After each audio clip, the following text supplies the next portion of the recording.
Hello ma'am, मेरा नाम प्रथम है, मैं दिल्ली से हूँ।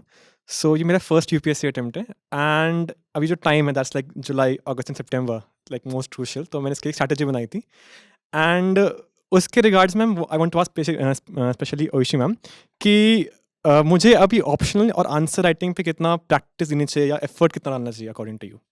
सी इसमें दो चीज़ें हैं। जैसे कि हमने बोला कि हमारा जिनका पहले प्रीलिम्स नहीं निकला था, we were totally focusing on prelims first.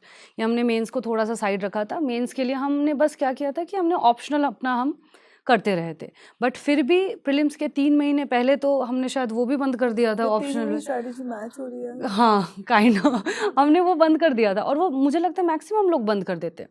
सो अब ये जो 3 महीने आपके पास है, 2 महीने या 3 महीने जो भी है, मुझे लगता है इसमें अब ना फोकस आपका होना चाहिए सबसे पहले PYQs में। बिकॉज मेंस में PYQs are your guiding light. आप वो देखोगे तो आपको पता चलेगा कि क्वेश्चंस आते कैसे, रिपीट होते हैं, थीम्स भी बहुत रिपीट होते हैं, ठीक है। फर्स्ट इज PYQ मैं ये नहीं बोलूँगी, जो मैंने किया था, मेरे पास टाइम कम था, तो what I use to do कि मैं पूरा आंसर नहीं लिखती थी PYQ का। मैं PYQ पढ़ती थी और उसके माइंड मैप्स बना लिया करती थी कि अगर ये क्वेश्चन आएगा तो मैं कौन कौन से पॉइंट्स उसमें इंक्लूड करूँगी। And then I use to see the model answer और उसमें से मैं फिर एडिशंस करती थी कि अच्छा दिस पॉइंट आई मिस्ड। तो जब आप माइंड कैलकुलेशन और ये कॉन्स्टेंटली करते हो ना, तो एग्जाम हॉल में भी ना आपके दिमाग को सोचने की आदत हो जाती है। Like you see a question and तुम्हारे दिमाग में ना डिफरेंट डायमेंशंस की चीज़ें आ जाती है। और ये इंपॉर्टेंट है बिकॉज नो मैटर हम कितना पढ़ ले, हमें वहाँ पे ये नहीं पूछेगा कि आपने कितना पढ़ा है, हमको एक्चुअली लिख के आना है। आई हैव सीन पीपल जिन्होंने बहुत पढ़ा है लेकिन वहाँ पे जाके लाइक माइंड ब्लॉक आ गया कि लिखना क्या है, पेन नहीं चल रहा है। सो उसके लिए first is PYQ, next is test. कोई कोचिंग का स्पेसिफिक नहीं, मार्केट से उठा लो कोई भी टेस्ट पेपर, आप लिखो 3 घंटे बैठ के। क्योंकि ये जो 60% ऑफ योर टाइम मुझे लगता है लिखने में देना चाहिए, क्योंकि आफ्टर ऑल आपको लिखना ही है जाके।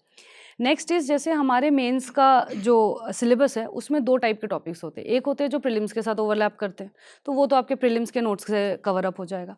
नेक्स्ट वो है जो सिर्फ मेंस स्पेसिफिक है। उसके लिए मैंने क्या किया था कि मार्केट में बुकलेट्स मिलती है, किसी भी कोचिंग की आप बुकलेट, बहुत पतली पतली सी होती है, उसको आप एक बार रीड कर लो तो आपको अपडेट भी मिल जाएगा। आप टेस्ट दे रहे हो, आपको उससे भी अपडेट हो रहे हो, आप PYQ से आपके स्टैटिक पोर्शन हो रहे हैं, ठीक है। प्लस जो भी आपने ऑप्शनल लिया है उसका PYQ तो आई वुड से मस्ट है, क्योंकि ऑप्शनल में तो सबसे ज़्यादा रिपीट होते हैं। जैसे मेरा PSIR था और PSIR एक डायनामिक सब्जेक्ट माना जाता है, फिर भी हमारे रिपीट होते हैं क्वेश्चंस।